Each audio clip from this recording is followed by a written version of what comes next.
आशा करता हूँ आप सब बहुत अच्छे होंगे। मेरा नाम है सिद्धांत अग्निहोत्री। स्टडी ग्लोस पे आपका बहुत बहुत स्वागत है। आज हम बात करेंगे economy of the middle east. देखिए, हम पूरे मिडिल ईस्ट की इकोनॉमी समझाएंगे। ये एक ऐसा लेक्चर है जो आपको कमाल की इंसाइट देगा। बहुत ज्ञान देने वाला है ये आपको लेक्चर, क्योंकि मैं आपको पूरे मिडिल ईस्ट के बारे में समझा दूंगा। और इकोनॉमी समझा दी तो आप सभी समझ जाएंगे, लेकिन हमारा जो मेन पॉइंट है 60 to 70% वो सऊदी अरेबिया और यूएई, क्योंकि ये सबसे अमीर देशों में से एक है। अगर हम अरब वर्ल्ड या फिर मिडिल ईस्ट की बात करें तो ये इतने अमीर क्यों हैं, हम इसकी बात करेंगे। साथ ही साथ पूरे मिडिल ईस्ट की भी इकोनॉमी देखेंगे। सोशल मीडिया पे मैं आ गया हूँ, इंस्टा पे मैं आ गया हूँ। रात 8 से 10 बजे तक मैं सारी क्वेरीज आंसर करता हूँ। ट्विटर, फेसबुक सब जगह हूँ। तो डिस्क्रिप्शन बॉक्स में जाइए, कमेंट बॉक्स में जाइए, मुझे फॉलो करिए। टेलीग्राम पे आप हमारे लेक्चर्स की पीडीएफ ले सकते हैं। और यार तुम लोग यार वो नहीं करते हो, सब्सक्राइब नहीं करते हो, है ना। 1 सेकेंड लगता है सब्सक्राइब करने में। 60 से 70% लोग सब्सक्राइब ही नहीं करते हैं। ऐसा मत करो यार, 1 सेकंड लग रहा है, सब्सक्राइब करो, बेल आइकन दबा दो। हम लोग इतनी मेहनत से लेक्चर लाते हैं, इतने बड़े बड़े लेक्चर लाते हैं, रिसर्च की जरूरत पड़ती है, किताबें पढ़नी पड़ती हैं। तो इतना तो आप हमारे लिए कर ही सकते हो। तो अरब वर्ल्ड की अब हम बात कर लेते हैं, लेकिन सब्सक्राइब करो तभी हम बात करेंगे, ठीक है। तो ये है अरब वर्ल्ड। अरब वर्ल्ड अलग है, मिडिल ईस्ट अलग है। हालांकि आप मिडिल ईस्ट में थोड़ा सा एक्सपैंड कर दीजिए। अरब वर्ल्ड में ये जो है बहुत ही ज्यादा इंपॉर्टेंट है। गल्फ मतलब अरेबियन पेनिनसुला जिसको हम कहते हैं। अरेबियन पेनिनसुला में आपका सऊदी अरब जो सबसे बड़ा है, फिर इराक आ गया। सऊदी अरेबिया की बात करें तो सबसे बड़ा है, ठीक है, यहाँ पे। और इराक है, उसके बाद फिर आपका ओमान है, फिर सीरिया है, ठीक है, यमन है, बगल में यूएई है, यूनाइटेड अरब एमिरात्स, ये दिख रहा है ना आपको। फिर ये लीबिया है, इजिप्ट है, सूडान है, अल्जीरिया है, मोरक्को है और मॉरिटानिया। ये सब अरब वर्ल्ड में आएगा। लेकिन ये सब अमीर नहीं है। सबसे ज्यादा यहां पे सऊदी अरेबिया बहुत जबरदस्त अमीर है। यूएई, फिर ओमान भी बहुत अमीर है, ठीक है, जॉर्डन भी ठीक ठाक है। ये सब बहुत ज्यादा अमीर है, लेकिन सऊदी अरेबिया और यूएई का कोई मुकाबला ही नहीं है। ये है पूरा का पूरा मिडिल ईस्ट।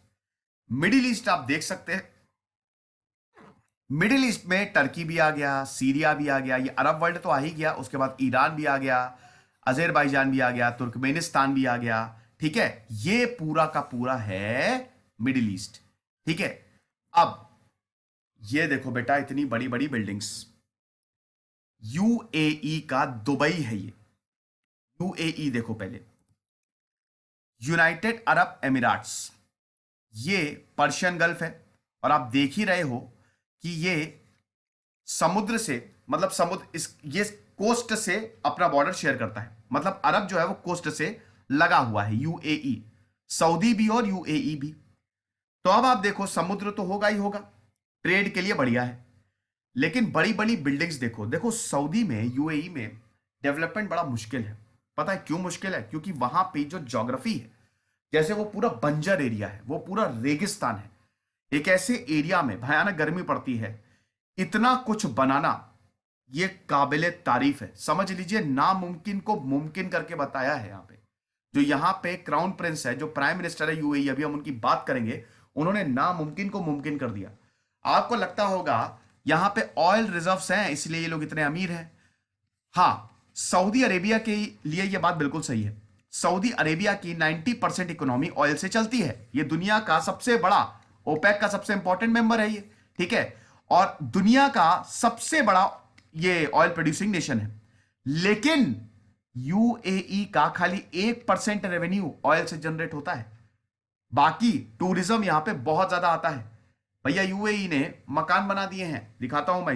ये देख रहे हैं ना, पाम जुमेरा, ये देख सकते हैं। ये बहुत आपको ऐसे बहुत छोटा लग रहा होगा, लेकिन ये पूरा ये घर है छोटे छोटे। यहां पे घर खरीदे हुए हैं दुनिया भर के लोगों ने।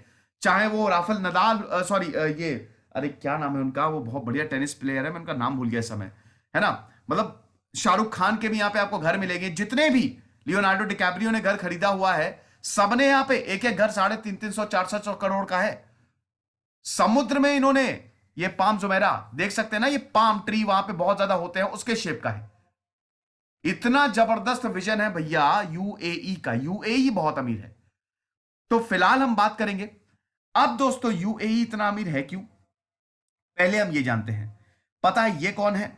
ये वो इंसान है जिन्होंने यूएई को इतना अमीर बनाया है। इनका नाम है मोहम्मद बिन राशिद अल मखतूम।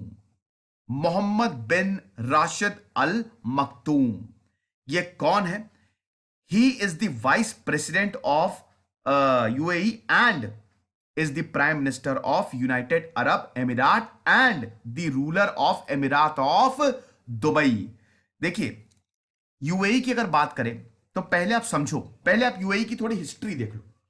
यूएई में पहले यहां से ही पूरा ट्रेड होता था, ठीक है, छोटी छोटी ट्राइब्स थी।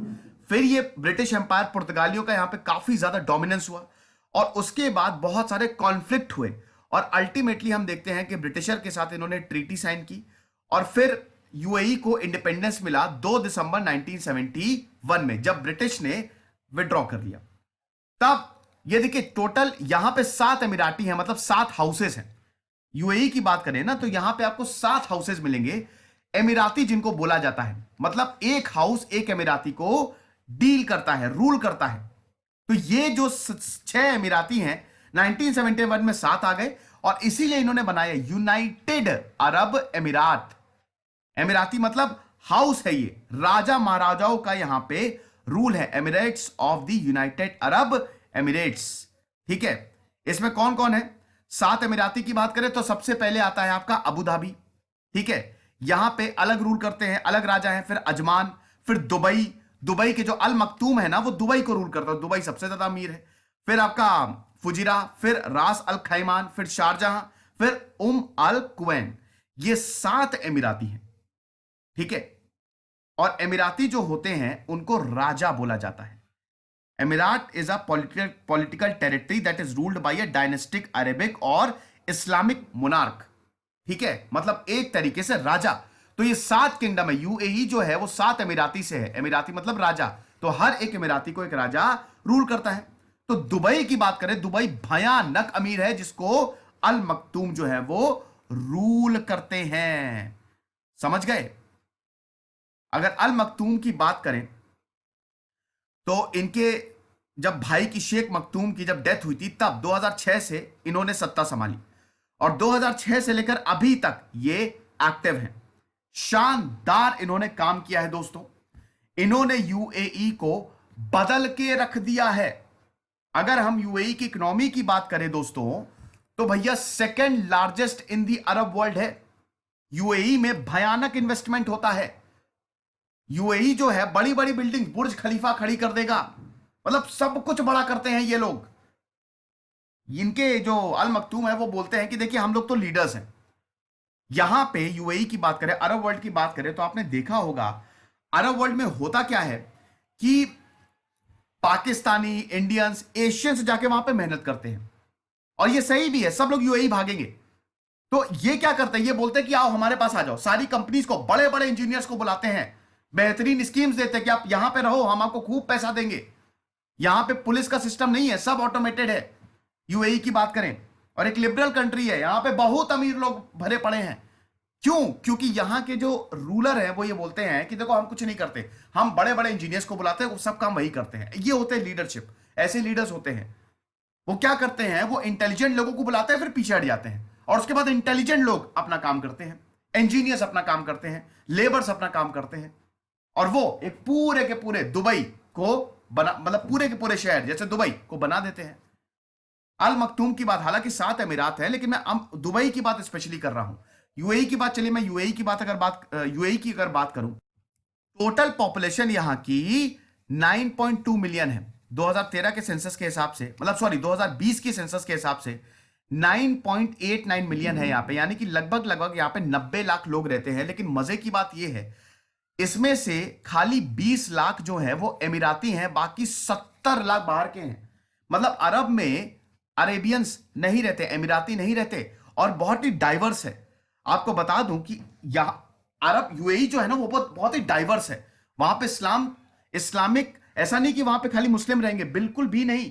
वहां पे सब मूल के साउथ एशियन यहां पे रहते हैं, इंडियन। आपको बता दूं कि जो साउथ एशियंस हैं they are 60%, Indians are 39%, Pakistani are 28%, Bangladeshi 13% और सबसे कम तो एमिराती हैं 12%। जो यहां के मूल निवासी हैं वो सबसे कम है। और इतना बढ़िया है, रिलीजन भले ही यहां पे इस्लाम है, ऑफिशियल रिलीजन यहां पे इस्लाम है, लेकिन हर जगह के लोग, हर किस्म के लोग यहां पे रहते हैं और मेहनत करते हैं। ठीक है, अब आप बोलेंगे सर एक बात बताइए कि ठीक है हम मान गए यूएई बहुत अमीर है, यूएई की जो ऑफिशियल लैंग्वेज है, वैसे आपको बता दूं कि इस्लाम ऑफिशियल रिलीजन है और अरेबिक यहाँ की ऑफिशियल लैंग्वेज है। यूएई में भी ऑयल रिजर्व्स हैं, यूएई सिक्स्थ पे है। अगर ऑयल रिजर्व्स की बात करें तो it has sixth largest oil reserves, ठीक है। और अगर हम बात करते हैं तो नेचुरल रिजर्व्स की बात करें तो सेवेंथ लार्जेस्ट यूएई में आपको मिलेंगे। यूएई की इकोनॉमी सबसे ज्यादा डाइवर्सिफाई है, लेकिन बात हमको जानने की जरूरत है कि यूएई की जो इकोनॉमी है वो ऑयल पे ज्यादा डिपेंडेंट नहीं है। 71% इनका नॉन ऑयल सेक्टर से आता है। ऑयल की बात करें तो दुबई की खाली 2% जीडीपी में ही कंट्रीब्यूशन है। यानी कि यूएई की, फिर आप बोलेंगे सर पैसा कहां से आ रहा है? अरे पैसा आ रहा है यहां के एफडीआई, फॉरेन डायरेक्ट इन्वेस्टमेंट भर भर के होता है। मैंने बताया ना, यहां पे जो अल मखतूम है वो क्या बोलते हैं, वो बोल रहे हैं कि देखो हमको कुछ नहीं करना है, जितनी भी कंपनीज है वो यूएई में आ जाए, इन्वेस्ट करें, जो बनाना है बनाए, कोई दिक्कत नहीं। तुम अमेरिका में कंपनी चला रहे हो, तुम हमारे हो, हमारे फैक्ट्री स्टैब्लिश करो, हमारे यहां लोगों को रोजगार दो, हमको पैसा दे दो थोड़ा सा, हम उसी में खुश है, ठीक है। ऐसा चलता है यूएई में। तो एफडीआई जबरदस्त। अब देखिए पाम जुमेरा बनाया, 400 करोड़ की प्रॉपर्टी है, कितना जबरदस्त प्रॉफिट। और ऐसे हजारों मकान बनाए हैं इन्होंने। यूएई में तो हर कोई रहना चाहता है ना, बीच फेसिंग मकान है सबके सब। ऐसा है यूएई में। क्या जबरदस्त डेवलपमेंट है यूएई में। फ्यूचर में ये लोग सोच रहे हैं ड्रोन बना देंगे, ड्रोन ऐसा बनाएंगे कि इंसानों को ड्रोन ले जाएगा, 10 मिनट में एक से दूसरी जगह पे पहुंच जाएंगे आप। भयानक इन्वेंशन हो रहे हैं यूएई में। क्यों? क्योंकि लीडरशिप ऐसी है। और वो तब जब यूएई पूरा रेगिस्तान में बनाया गया है। यूएई जो है ना एक पूरा शहर, ये वाला जो शहर आप देख रहे हो ना, ये पूरा, अगर आप इसको हटा दो, आप 1000 साल पहले चले जाते हो, पूरा रेगिस्तान था। आप बोलेंगे सर फिर पानी कहां से आया? समुद्र का पानी तो यूज करेंगे नहीं, पानी कहां से आया भाई? इतनी बड़ी बड़ी बिल्डिंग्स, बुर्ज खलीफा को कितना पानी चाहिए? हर रोज लाखों लीटर पानी पी जाती होंगी। तो यही तो इन्होंने दिमाग लगाया। इन्होंने बोला कि ये जो वी शेप वैली है, कभी ना कभी तो यहां पे पानी रहा ही होगा। भाई पानी रहा हो गया, सूख गया, इसीलिए वो रेगिस्तान हो गया। नीचे खोदो खोदो खोदो, पानी निकालो, वहां से खोद के पानी निकाला इन्होंने, और पानी निकला वहां पे। अंदर बड़े बड़े समुद्र मिल गए पानी के, जमीन के अंदर। और कैसे हुआ? इंजीनियर्स को इन्होंने बुलाया। तो यूएई में जबरदस्त एफडीआई आता है। अभी इनकी भी हम बात करेंगे, ठीक है, हम इन पे भी आ रहे हैं, है ना। तो बहुत बढ़िया है। फिर यूएई बड़े बड़े इवेंट्स कराता है, फॉर्मूला 1 यहां पे इवेंट्स कराता है। अभी आपने देखा आईपीएल यूएई में हुआ, टेनिस यहां पे होता है, दुबई गोल्फ क्लब है, फुटबॉल यहां पे होता है, क्रिकेट यहां पे, क्रिकेट तो बहुत ही फेमस है, एजुकेशन में शानदार है। यहां की पुलिस, यूएई की पुलिस सबसे अमीर पुलिस है। यहां पे पुलिस वाला सिस्टम है ही नहीं, सब ऑटोमेटेड है, सब कुछ ऑटोमेटेड, सब ऑटोमेटिक होता है। वहां पे जाइए, पुलिस ह्यूमन मतलब ह्यूमंस तो है नहीं, तो उसका भी खर्चा बचेगा। आसानी से आप कंप्लेन रजिस्टर कराइए, वापस आ जाइए, अपने आप कार्रवाई होती है। खैर यूएई में तो क्राइम होता ही नहीं, बहुत कम क्राइम है, ठीक है।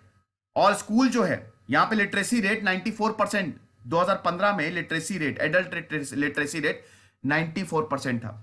यहां की जो यूनिवर्सिटी है, यूएई यूनिवर्सिटी, खलीफा यूनिवर्सिटी, अमेरिकन यूनिवर्सिटी, ये हमेशा अगर आप देखें ना तो हमेशा रैंकिंग्स में टॉप करती हैं। ये टॉप मतलब टॉप 500 में तो होती ही होती हैं। हेल्थ की बात करें, लाइफ एक्सपेक्टेंसी यूएई में कितनी है? 77 साल। 77 साल तक तो लोग यहां पे जीते हैं। ज्यादातर यहां पे लोगों का हार्ट अटैक होता है। हार्ट अटैक भी ठीक डेथ में मानी जाती है, डेथ में सबसे बढ़िया डेथ अगर होती है तो हार्ट अटैक। लेकिन 77 यहां पे लाइफ एक्सपेक्टेंसी है। हेल्थ इंश्योरेंस कमाल का है यहां पे। हेल्थ इंश्योरेंस जो है वो मैंडेटरी है, आपको लेना ही लेना है। अगर यूएई की बात करें तो बहुत ही ज्यादा अमीर है यूएई इस वजह से। कोई टैक्सेस आपको नहीं देने पड़ते, नो टैक्सेस, इसलिए लोग और जाना पसंद करते हैं, लोग और इन्वेस्टमेंट करते हैं। भाई फॉरेन डायरेक्ट इन्वेस्टमेंट हो रहा है, कोई कंपनी यूएई में जा रही है, उसको टैक्स ही नहीं देने पड़ रहे हैं, तो वो जाएगा ही जाएगा यूएई में। इसीलिए तो इतनी इन्वेस्टमेंट है, और वो पैसा अल्टीमेटली सरकार को जाएगा। भाई अगर कोई बहुत बड़ी कंपनी डेवलप कर रही है तो और भी तो चीजें डेवलप करेगी, टैक्सेस ही नहीं है। और टूरिज्म यहां पे बहुत ज्यादा है, इतने सारे स्पोर्ट्स इवेंट करा देते हैं कि टूरिज्म आता है।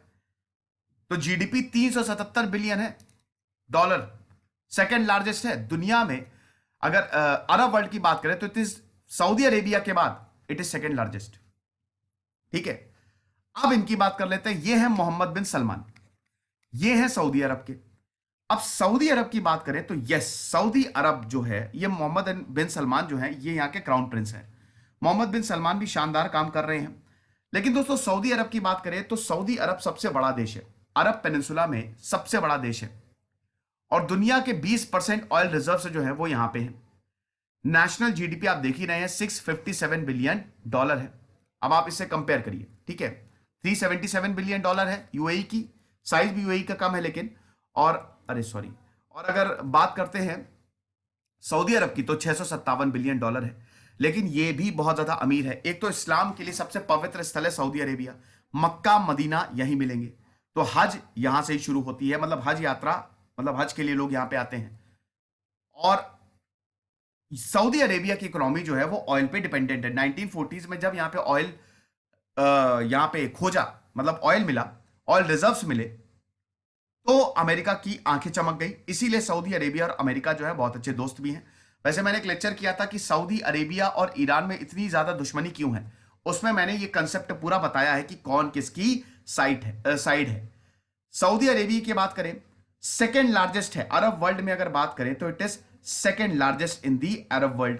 अच्छा, फर्स्ट सबसे बड़ा कौन सा देश है अरब वर्ल्ड में? अल्जीरिया। अल्जीरिया सबसे बड़ा देश है अरब वर्ल्ड में। सेकेंड लार्जेस्ट सऊदी अरेबिया है। एशिया में बात करें तो फिफ्थ लार्जेस्ट है। दुनिया में बात करें तो 12th लार्जेस्ट है। एरिया वाइज हम बता रहे हैं, ठीक है। और यूएई आप देख लीजिए, ठीक है, मतलब सऊदी अरब देख लीजिए, यहां पे आपको इराक मिल जाएगा, इराक से अपना बॉर्डर शेयर करता है, फिर यूएई से तो शेयर करता ही है, अमान से शेयर करता है, जॉर्डन से शेयर करता है, इन सबसे ये अपना बॉर्डर जो है वो शेयर करता है। ये आपको रेड सी मिलेगा, ये ठीक है। गल्फ ऑफ एडन, मतलब अरेबियन पेनिनसुला, इधर चले जाइए तो पर्शियन गल्फ है, ठीक है। ये सबसे इंपॉर्टेंट स्ट्रेट ऑफ हार्मोस ब्लॉक कर दो तो यहां से कुछ जा ही ना पाए। ईरान हमेशा यही करता है, मतलब जब भी मुसीबत आती है। अक्टूबर 2018 तक जो सऊदी की इकोनॉमी है मिडिल ईस्ट में लार्जेस्ट है, और दुनिया भर में 18th लार्जेस्ट है अगर यहां की इकोनॉमी की बात करें।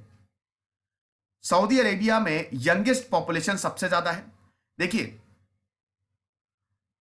यहां की पॉपुलेशन लगभग 3.5 करोड़ के आसपास है, जिसमें 50% 25 साल से कम है। 1932 में सऊदी अरेबिया को डिफरेंट ट्राइब्स आई और सऊदी अरेबिया को फाउंड किया गया। पहले लीडर कौन थे यहां के, बताइए आप। सऊदी अरेबिया में भी मोनार्की है, यहां पे भी राजा महाराजाओं का रूल चलता है। सऊदी अरेबिया की जो कंट्री सऊदी अरेबिया है वो बस दो चीजों से डरता है, एक स्ट्रांग पुलिस और एक स्ट्रांग मीडिया। ये कभी नहीं करने देता। ये सऊदी अरेबिया बहुत बड़ी आर्मी नहीं लगता है, स्ट्रांग आर्मी, स्ट्रांग पुलिस बोलते हैं, स्ट्रांग आर्मी, क्योंकि उनको पता है कभी भी तख्ता पलट हो सकता है। लेकिन दोस्तों बिल्कुल सही बात है कि सऊदी अरेबिया से इस्लाम का जन्म हुआ, उसके बाद 4 कैलिफेट्स आई, इस्लाम यहीं से फैला सऊदी अरेबिया से। और सऊदी अरेबिया की जो इकोनॉमी है वो ऑयल पे डिपेंडेंट है। 1938 में यहां पे पेट्रोल डिपेंड हुआ, और लार्जेस्ट ऑयल प्रोड्यूसर है अमेरिका के बाद। सेकंड, अब नहीं, अभी तो सेकंड लार्जेस्ट पे आ गया, अमेरिका सबसे बड़ा है, लेकिन Saudi Arabia is the second largest oil producer. और लार्जेस्ट ऑयल एक्सपोर्टर की बात करें तो दुनिया का सबसे बड़ा है, सबसे बड़ा ऑयल एक्सपोर्टर है सऊदी अरेबिया। और गैस रिजर्व की बात करें तो 6th लार्जेस्ट गैस रिजर्व है। ह्यूमन डेवलपमेंट में सऊदी अरेबिया जो है वो टॉप करता है। G20 मेजर इकोनॉमीज में it is the only Arab country to be part of G20 economy. हालांकि येमेन सिविल वॉर जो हो रहा है और टेररिज्म को प्रमोट करने में भी सऊदी अरेबिया का बहुत बड़ा नाम आता है, ठीक है। किंगडम जो जीडीपी का 8% है, ये मिलिट्री पे स्ट्रांग, बहुत ज्यादा स्ट्रांग मिलिट्री नहीं है, लेकिन स्टिल ये अपना ज्यादातर जो पैसा है वो मिलिट्री पे खर्च करता है। यूनाइटेड नेशंस का पार्ट है, ओपेक का तो पार्ट होगा ही होगा, इस्लामिक कोऑपरेशन का, मतलब ऑर्गेनाइजेशन ऑफ इस्लामिक कोऑपरेशन का पार्ट है, अरब लीग का पार्ट है।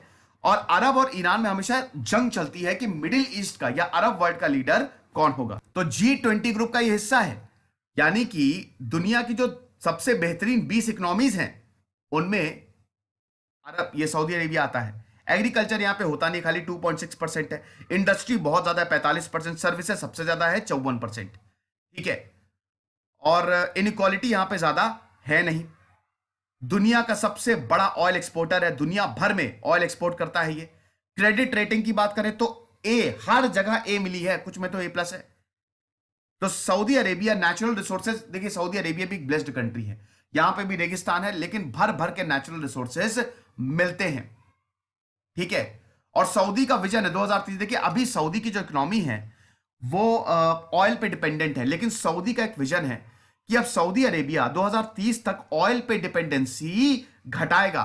हम अपनी इकोनॉमी को डाइवर्सिफाई करेंगे, हेल्थ, एजुकेशन, इंफ्रास्ट्रक्चर, इन सबको और ज्यादा बढ़ाएंगे, जैसे दुबई ने किया ना कि उसने ऑयल पे डिपेंडेंस बिल्कुल बढ़ा लिया, एफडीआई और टूरिज्म वहां पे बहुत ज्यादा आता है।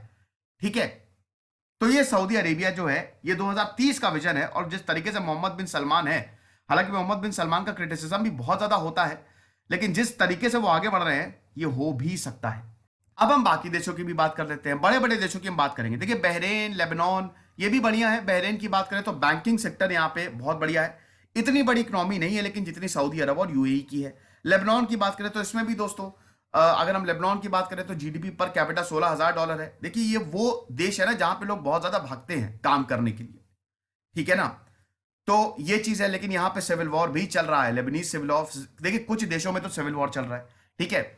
इजिप्ट की बात करें तो इजिप्ट में भी टूरिज्म, इजिप्ट भैया आपको यहाँ पे पिरामिड मिलेगा, ठीक है ना, ये इजिप्ट जो यहाँ पे पिरामिड मिलेगा तो बहुत ज्यादा पैसा जो है वो कमाता है।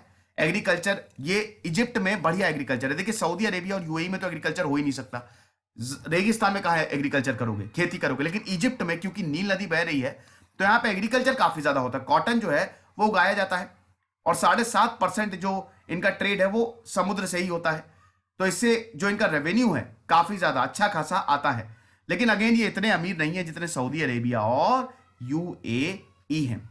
ईरान की बात करें, देखिए ईरान जो है वो one of the largest economy है मिडिल ईस्ट की, 18th लार्जेस्ट है पीपीपी के। बहुत सारे इंडस्ट्रीज है लेकिन ज्यादातर इंडस्ट्री जो है वहां पे सरकार ही ओन करती है, ठीक है। अगर ग्लोबल कंपिटेटिव रिपोर्ट की बात करें तो 139 में ईरान की कैपिटल 69 थी, डिस्पाइट कि अमेरिका में यहां पे सैंक्शंस लगा रखे हैं, न्यूक्लियर डील से पीछे हट गया है, तब भी ईरान का जो परफॉर्मेंस है वो अच्छा है। लेकिन ज्यादातर यहां पे देखिए एजुकेशन बड़ी दिक्कत है, क्योंकि ईरान जो है वो एक थियोक्रेसी है, वो पूरा धर्म से चलता है, कट्टरता है यहां पे, तो इसीलिए ज्यादातर लोग जो है वो बाहर ही जाते हैं, क्योंकि दोस्तों यहां पे सब कुछ सरकार जो है वो ओन करती है। इंडस्ट्रीज हैं यहाँ पे, एग्रीकल्चर भी है, पेट्रोकेमिकल भी है, स्टील, आयरन, कॉपर, सब कुछ यहाँ पे मिलता है, बहुत ज्यादा पोटेंशियल है। अगर ईरान को प्रॉपरली यूज किया जाए, ईरान में थोड़ा लिबरलाइजेशन आ जाए, एफडीआई होने लगे, तो दोस्तों ये दुनिया की सबसे बड़ी इकोनॉमी बन जाएगा। ये सबको, ये सऊदी अरब, यूएई, भारत, अमेरिका सबको पीछे छोड़ देगा, क्योंकि ये भी गिफ्टेड कंट्री यहाँ पे बहुत सारे। लेकिन वही है ना, एक तो सब कुछ स्टेट ओन्ड है, दूसरी चीज जिस तरीके से अमेरिका और ईरान के रिलेशन है बिल्कुल सही नहीं है। इराक, देखिए इराक की बात करें तो ये तो बर्बाद हो चुका है, अनफॉर्चुनेटली मुझे कहना पड़ेगा। 1980 से लेकर अभी तक लगातार इराक में वॉर चल रहा है, इराक में सिविल वॉर भी चल रहा है। अब जाके थोड़ी बहुत सिचुएशन जो है वो ठीक हो रही है। इसराइल की तो चलिए मैं बात कर ही चुका हूं, इसराइल तो कमाल का ही नेशन है, जितने भी एफडीआई डायरेक्ट इन्वेस्टमेंट है, अगर हम बात करते हैं किसी भी कोई भी इंडस्ट्री है वो आपको इसराइल में मिल जाएगी, क्योंकि यहाँ पे बेहतरीन पॉलिसी है, तो काफी अमीर देश है। जॉर्डन की बात करें तो जॉर्डन, अगेन जॉर्डन बहुत हद तक बाहर पे भी, मतलब जो यहां से रेमिटेंस आता है, ठीक है, बाहर से लोग पैसा भेजते हैं, वो उससे डिपेंडेंट है। कुवैत की बात करें तो कुवैत की जो करेंसी है, इराक और कुवैत में वॉर हुआ था ना, कुवैत बहुत अमीर है, छोटा सा है लेकिन कुवैत बहुत जबरदस्त अमीर है, बहुत पैसा है। इसकी जो करेंसी है that is highest valued currency, ठीक है। और 2010 की बात करें तो second most free economy in the middle east था, 57% it comes from non oil industry. क्यों? जहां पे भी नॉन ऑयल इंडस्ट्री होगी ना, वहां समझिए बिजनेस बहुत ज्यादा होगा, बाहर से काफी ट्रेड आएगा। और बिजनेस कब आएगा? जब आप अपनी इकोनॉमी खोलेंगे। तो सऊदी अरेबिया, यूएई, कुवैत, इन्होंने अपनी इकोनॉमी खोली है, भले ही 40%। कुवैत में तेल बहुत ज्यादा, देखो भाई इराक और कुवैत में यही तो जंग थी। 1991 में क्या हुआ? कुवैत इतना छोटा सा देश है लेकिन इराक को भर भर के उन्होंने पैसा दिया, ठीक है, बहुत पैसा दिया, क्योंकि कुवैत के पास पैसा था। अब आप बहुत गरीब हैं, आप नहीं, कोई मान लीजिए बहुत गरीब है, पड़ोसी बहुत अमीर है, तो भाई वो आपसे जलेगा। आप बहुत अमीर है, आपका पड़ोसी गरीब है, वो आपसे जलेगा, ठीक है, और वो फिर आपको परेशान करने की कोशिश करेगा। तो जब कुवैत ने इराक से अपना पैसा मांगा, इराक ने बोला चलो भागे ऐसे, तुमको हम पैसा देंगे।